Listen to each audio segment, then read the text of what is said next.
Rahayu saudara-saudara sejiwa Tosana Nusantara, jumpa lagi dengan saya Joko Supriyadi dari JS Collection Krisadi Channel Jakarta. Marilah kita awali dalam doa. Ya Tuhan, semoga senantiasa yang terbaik dan yang terindah terlimpah untuk kami semua. Amin. Kita berada pada tayangan 130. Di sini saya akan mereview dapur Carito Daleman dan dapur Jalak Sangu Tumpeng, sekaligus review keris nomor 6260 dan 6261. Banyak yang menginginkan langsung to the point ke masalahnya, saya ikutin. Mari kita mulai dari sisi review Carito Daleman. Merupakan keris bernomor 6260 dengan ladrang Cendenowangi, handle tayuman longok, dengan yang kita sebut pendoknya adalah pendok selorok dengan kemalu hitam, rangka yang cukup anggun. Mari kita lihat di dalamnya. Inilah keris Carito Daleman. Ini keris Mangkubumen, panjangnya 39 cm, pamornya kulit semongko. Pada bawang sebungkul di bawah ini ada seperti kayak X, itu adalah pamor Kolocokro. Dengan melihat material besi maupun pamor serta gayanya, saya tangguh ini PB9. Mari kita lihat tentang ricikan dari Carito Daleman. Carito Daleman ini ada kembang kacangnya, ada jalen, lambe gajahnya ada 2, kemudian ada jenggotnya, sogokan rangkap, ada seraweannya, kemudian ada gerenengnya, dan di tengah ini ada bawang sebungkul yang cukup besar. Inilah keris Carito Daleman. Keris ini saya klasifikasikan sebagai keris Mangkubumen. Keris Mangkubumen itu secara ciri adalah ketika dia punya kembang kacang yang gelung wayang, sogokannya kandas wojo, bawang sebungkulnya itu hampir seperti kayak brambang yang dibelah jadi 2 begitu, dan gerenengnya bokong semar. Kalau kita bicara tentang masalah keris Mangkubumen, itu ada 2 versi. Versi yang pertama mengatakan bahwa di era-era PB9 itu ada kelompok empu-empu yang terkenal. Dia tergabung dalam suatu kelompok yang kita sebut dengan kelompok Mangkubumen. Tapi ada versi yang kedua, keris Mangkubumen adalah keris-keris yang dipersembahkan untuk kerabat-kerabat keraton. Apakah Anda percaya versi yang pertama? Versi kedua, faktanya dua-duanya menjustifikasi keris Mangkubumen pasti bagus-bagus. Yang saya pahami, keris Mangkubumen adalah suatu keris yang diinisiasi oleh Sinuwun PB5. Pada saat mudanya dia membuat semacam sesuatu cikal bakal, membuat bagian bawang sebungkulnya dibuat sebesar mungkin seperti kayak bawang. Makanya keris Mangkubumen selalu kita jumpai pada era-era keris dari PB5 ke atas. Itulah bicara tentang penjelasan keris Mangkubumen. Kemudian kalau kita bicara tentang masalah Kolocokro, Ada kolocokro yang berupa X, ada kolocokro yang berupa raja. Kalau raja di situ ada kayak kalajengkingnya, ada baliknya, kita sebut dengan gambaran cokro. Jadi ada kolonya, ada cokronya, itu dalam bentuk raja. Namun dalam bentuk pamor biasanya merupakan suatu pamor-pamor tiban yang membentuk X. Jadi kalau kita bicara tentang masalah kolocokro, ini kebanyakan merupakan suatu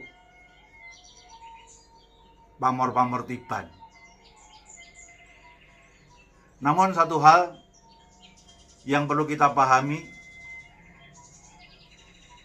dengan adanya semacam carito daleman masuk dalam kategori Luk ke-11, berarti secara filosofi terkelompok dalam keris Sabu Inten, nuansanya pasti ada unsur filosofi kesejahteraannya.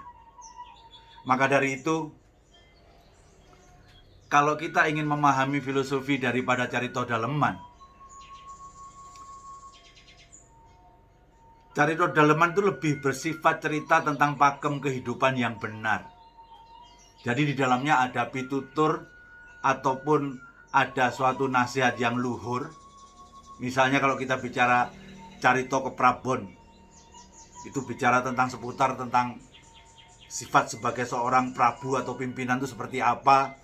Carito prasojo, nasihat agar kita senantiasa menjadi orang yang prasojo aja, nggak usah terlalu neko-neko, rendah hati.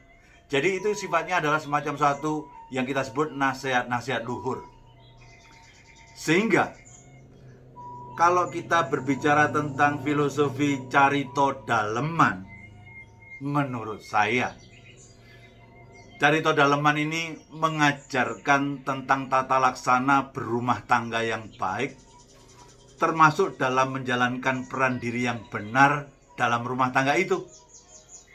Bisa fungsi kita sebagai kepala rumah tangga, atau sebagai bapak, atau sebagai ibu rumah tangga, itu adalah peran itu agar dijalankan dengan baik. Sehingga secara kesimpulan daripada filosofi dapur carito daleman adalah lebih ke arah untuk terbentuknya harmonisasi dalam rumah tangga yang berkesejahteraan. Itu dari filosofi dapurnya. Mari kita coba lihat pamornya kulit semongko.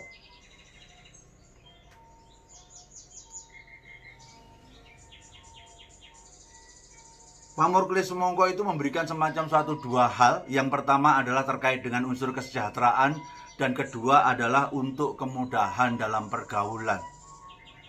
Dan tentunya dengan adanya pamor kolocokro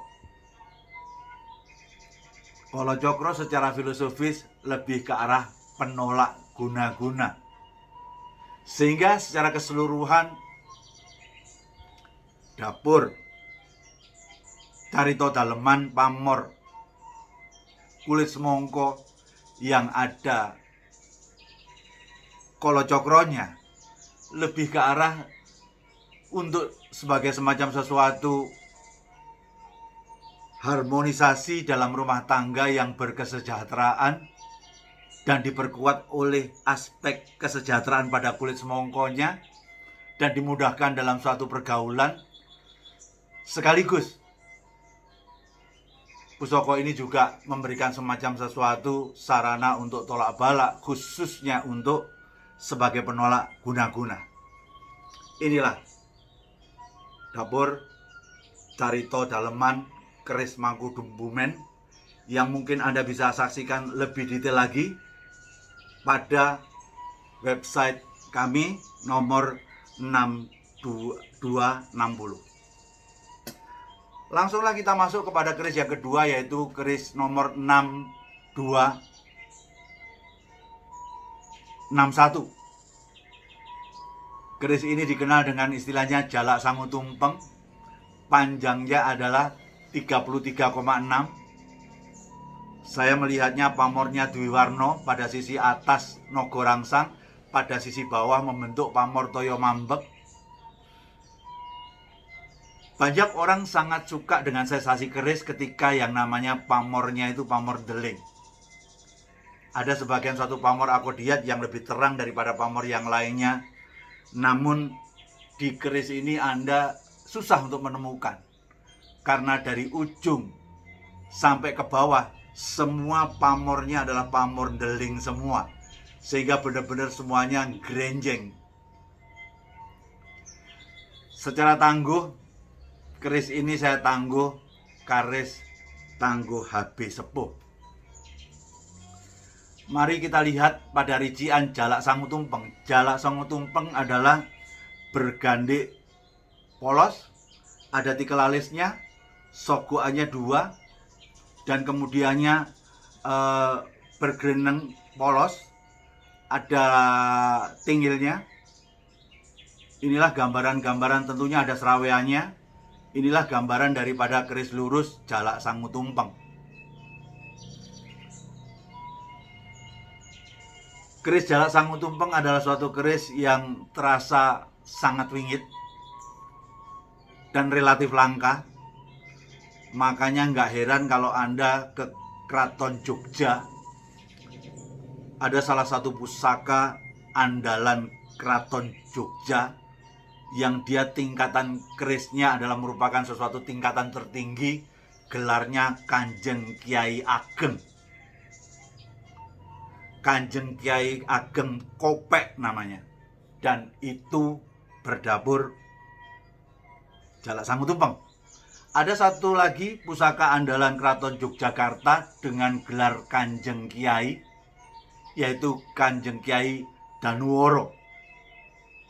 Makanya jalak sangu tumpeng oleh para kolektor itu menjadi sesuatu hal yang sangat dicari-cari karena memang sangat-sangat langka.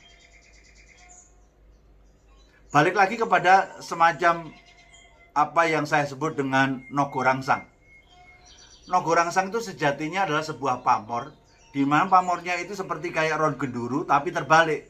Kalau ron genduru membentuk V, kalau dia menjadi tumpukan kayak gunung seperti ini. Lah, pamor yang ron genduru terbalik ini disebut sebagai ron genduru sungsang atau disebut dengan nogorangsang. Dan ketika dia menjadi lebih lurus, sudah tidak membentuk bukit, itulah disebut sebagai toyo mambek. Barangkali yang suka pemahaman energi, Anda bisa rasakan sensasi pusaka jalak sangu tumpeng ini. Kemudian ada geger sapi yang sampai ujung penuh, tegas sekali. Dan itu ciri-ciri keris HB adalah bergeger sapi. Tangguh saya adalah HB Sepuh. Mari kita lihat dari sisi aspek filosofis. Kita sama-sama tahu bahwa jalak adalah burung yang pandai. Dia rajin mencari makan, berkelakuan baik, mudah diberi pelajaran, dan dia sifatnya setia. Dan kalau kita bicara tentang sangu tumpengnya, tumpeng itu adalah biasanya di Jawa sebagai rasa syukur kita kepada Tuhan. Kita membuat suatu selamatan dan di situ ada tumpengnya. Seolah-olah sangu tumpeng itu memberikan suatu bekal keselamatan. Sehingga bagi saya, secara filosofis jalak sangu tumpeng lebih ke arah untuk kemudahan kita untuk mendapatkan rezeki. Maknanya kesejahteraan juga. Di samping kemudahan untuk mendapatkan rezeki, juga diberikan semacam suatu jangkauan keselamatan oleh Yang Kuasa. Itu dari sisi aspek filosofi dapurnya. Mari kita lihat dari sisi aspek pamornya. Kalau kita lihat ini pamor nogorangsang, nogorangsang itu karena dia adalah ron genduru terbalik, secara filosofi sama persis seperti kayak ron genduru. Sehingga dia punya filosofi adalah memberikan suatu kewibawaan yang besar. Karena kewibawaannya unsurnya besar, menjadikan diri kita menjadi orang yang terpandang. yang endingnya bisa cocok untuk membuat diri kita menjadi seorang pemimpin. Lantas bagaimana gambaran dari sisi toyo mambeknya yang garis lurus di bawah ini?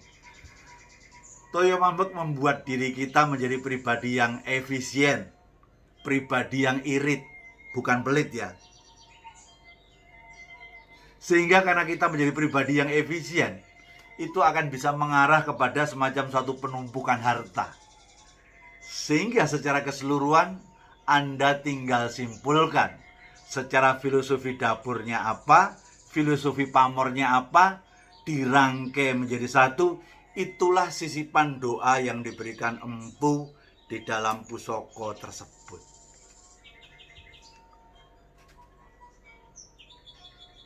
Ada satu tambahan note dari saya selain review tadi. Yang pertama adalah mungkin sudah 10 kali saya sampaikan. Saya itu seorang yang hidupnya dari berdagang keris. Dari pagi sampai malam ngurusi seputar keris dan seputar urusan dengan customer-customer saya.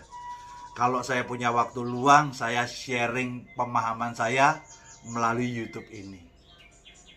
Jadi terlalu banyak teman-teman yang masih tanyanya seputar keris ini dapur apa, ini pamor apa.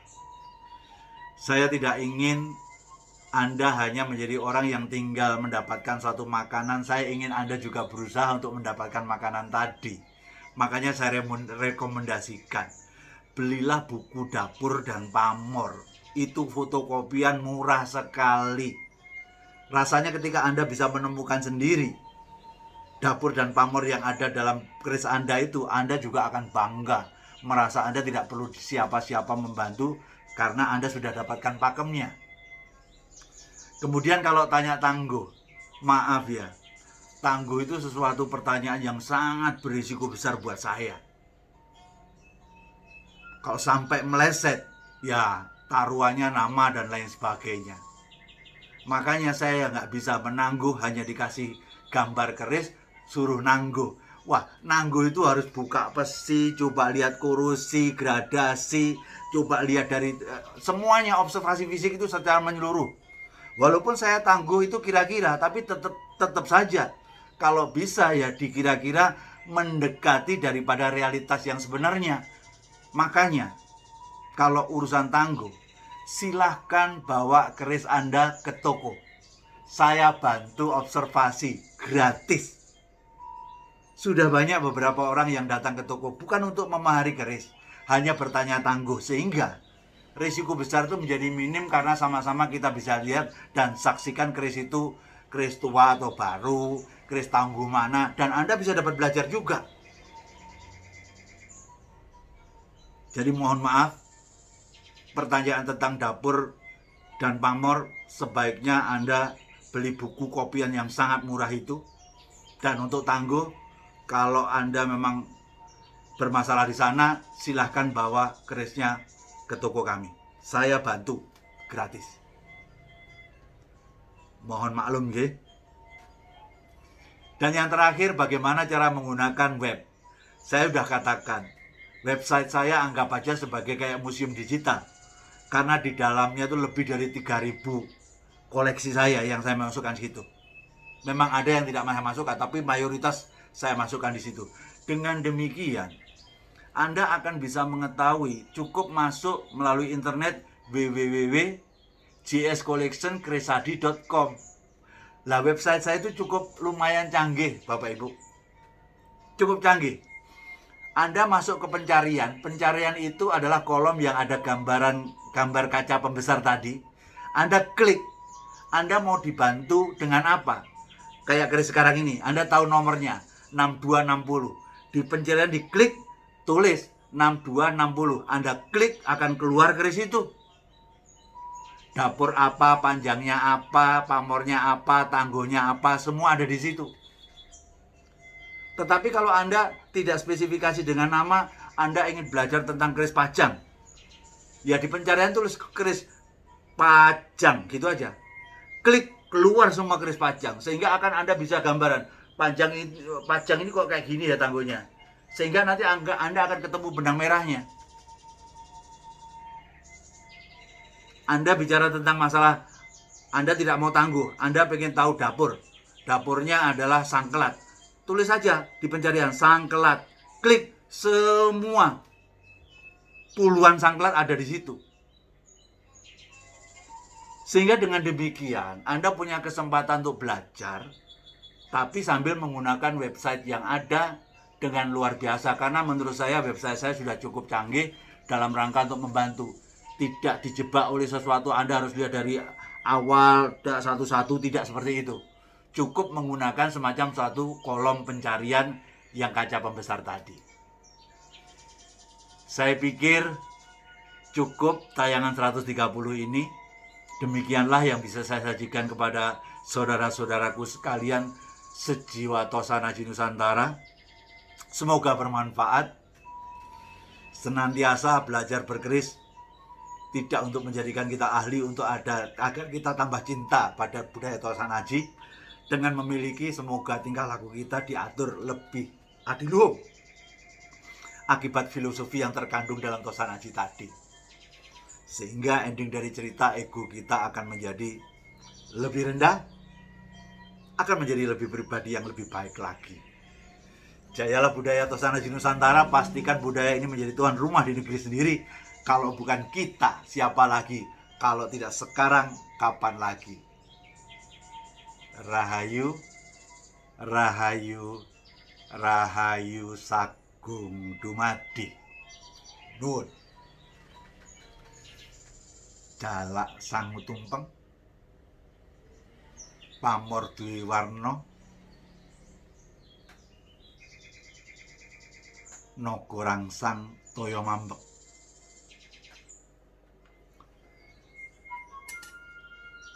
Carita daleman, keris Mangkubumen, kulit semangka, memang sangat indah sekali. Nun.